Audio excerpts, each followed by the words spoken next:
Halo sahabat nonton, siapa nih yang penasaran dengan kelanjutan cerita di drama The First Night with the Duke? Yuk kita mulai jalur cerita kelanjutan episode 10 ya. Yibon jadi kesal dengan perkataan Suncek, tapi dia tetap memperingatkan Suncek agar menghindari kontak apapun dengan Yigyu. Namun Suncek terus memujuk Yibon untuk berhenti menjadi anjing pemburu raja. Kali ini, Yibon memandang Suncek dengan kecewa. Tadinya Yibon pikir hanya Sunceklah yang bisa mengerti dan memahami keadaan dirinya. Merasa frustasi, Yibon pun pergi. Sedangkan di tempat lain, Yigyu bertemu dengan sekutu barunya yaitu si Une. Yigyu memerintahkan Une untuk terus berperan sebagai teman Suncek sambil diam-diam menggali informasi. Keesokan paginya, Une mengunjungi Suncek, berpura-pura mengkhawatirkan keadaan Suncek. Tapi kemudian memberitahu Suncek sebuah rumor tentang bagaimana kemarin Yibon menghabisi mantan Perdana Menteri. Mendengar itu, Suncek langsung membela Yibon. Meskipun jauh di dalam lubuk hatinya, Suncek tambah merasa khawatir. Sedangkan di tempat lain, Hwason sedang bersemedi di kuil. Namun Hwason tidak senang dengan hukuman ini. Secara bukan dia yang menculik Suncek. Maka karena itu, Hwason berencana untuk menemukan pelaku sebenarnya. Wah, abis deh Une kalau ketahuan sama Hwason. Kemudian Sugyo mendatangi Une, mengkonfrontasinya tentang kertas yang Sugyo temukan kemarin. Ternyata kertas yang ditemukan Sugyo adalah surat palsu yang Une tulis untuk Suncek atas nama Yibon. Karena udah kepergok, Une pun mengatakan yang sebenarnya. Kalau memang dirinya lah yang menjebak Suncek dan menyuruh orang untuk menculiknya. Sugyo sangat kecewa mendengar pengakuan Une, menanyakan kenapa Une berbuat sampai segitunya. Namun Une menjawab kalau Sugyo tidak akan memahami alasannya. Sugyo meminta agar Une mengakui kesalahannya kepada Suncek. Kalau enggak, Sugyo yang akan melaporkan hal ini kepada Yibon. Tapi Une langsung tertawa dengan licik sembari mengungkapkan fakta lain. Ternyata ayah Sugyo adalah salah satu anggota klan Huksa yang selama ini dicari oleh Yibon dan Raja. Sementara itu, Raja memanggil Yibon menghadapnya.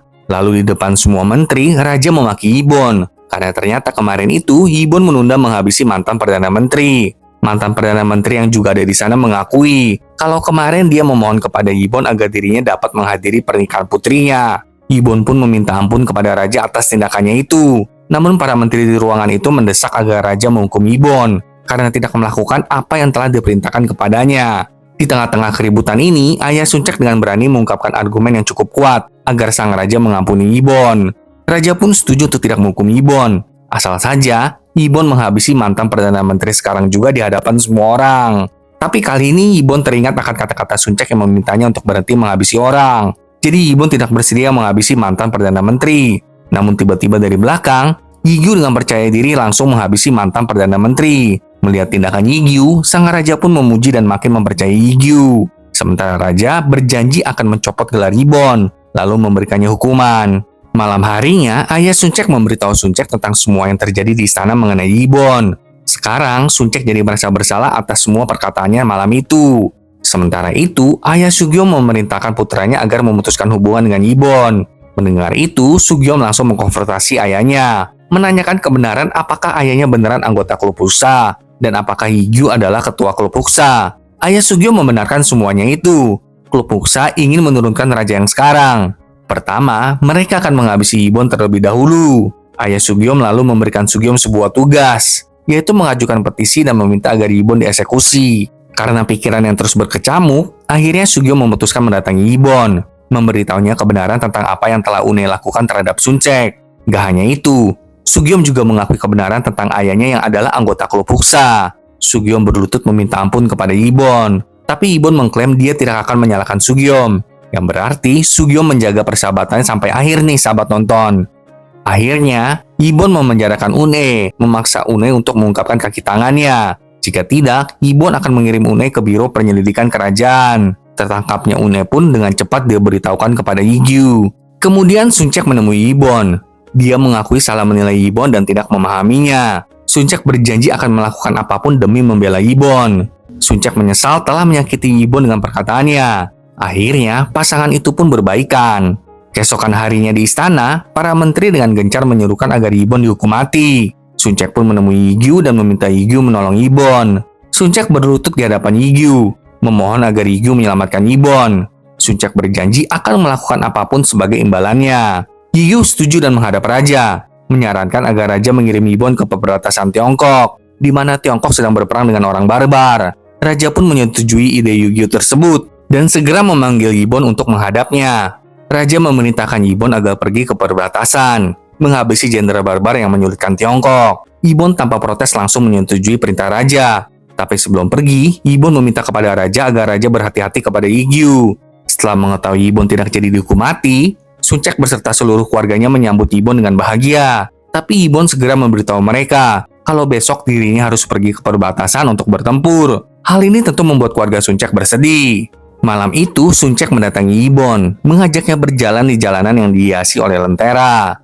Sun Cek meminta agar Yibon kembali kepadanya dengan selamat. Sun Cek pun memasangkan cincin di jari Yibon. Begitu juga sebaliknya. Mereka mengadakan pernikahan secara tertutup, tanpa pengumuman publik. Sun Cek mengucapkan janji sucinya, lalu mencium dahi Yibon. Dengan terharu, dari dalam hati terdalam, Yibon juga mengucapkan janji sucinya kepada Sun Cek. Mereka berdua pun berciuman mesra di jalanan yang penuh dengan lentera itu, mengesahkan janji suci di antara keduanya. Keesokan harinya, Yibon pergi ke perbatasan bersama dengan komando militer kerajaan. Sun Cek dan pelayan Yibon ikut mengantar kepergian Yibon. Sun Cek terus memberikan kata-kata semangatnya, meskipun Sun Cek sangat sedih dengan kepergian Yibon. Yibon akhirnya turun dari kudanya dan menghampiri Sun Cek, memeluknya dengan erat serta menghiburnya. Sun Cek memberikan sapu tangan kepada Yibon, tanda kalau Sun Cek selalu bersama dengan Yibon. Kemudian Yibon pun pergi meninggalkan Sun Cek. Setelah mengantar Yibon pergi, Sun Cek mengakui kepada kedua orang tuanya kalau tadi malam dirinya dan Yibon sudah menikah. Dan sekarang Sun Cek berniat untuk pindah ke rumah Yibon. Karena Sun Cek sekarang adalah istri sah Yibon yang seharusnya tinggal di rumah Yibon. Seperti biasa, ibu Sun Cek langsung mendukung keputusan putrinya itu. Tapi ayah Sun Cek mulai berdrama. Dia bersikeras untuk menemani putrinya. Aduh, kocak banget dah ini. Malam itu, saat sedang berkemas untuk pindahan, Sun Cek menemukan sebuah gantungan dari kayu. Saat Sun Cek memegang gantungan itu, kepalanya tiba-tiba pusing dan dia pingsan. Sementara Yibon dan prajuritnya segera mendapatkan serangan brutal. Panah-panah api dilemparkan ke arah mereka, dan beratus-ratus orang pun segera menyerbu mereka. Apa yang terjadi dengan Sun Cek dan Yibon? Dapatkah Yibon kembali dengan baik-baik aja? Dan apakah Sun Cek akan kembali ke dunia nyatanya? Mari saksikan 2 episode terakhirnya minggu depan ya sahabat nonton. Sampai jumpa.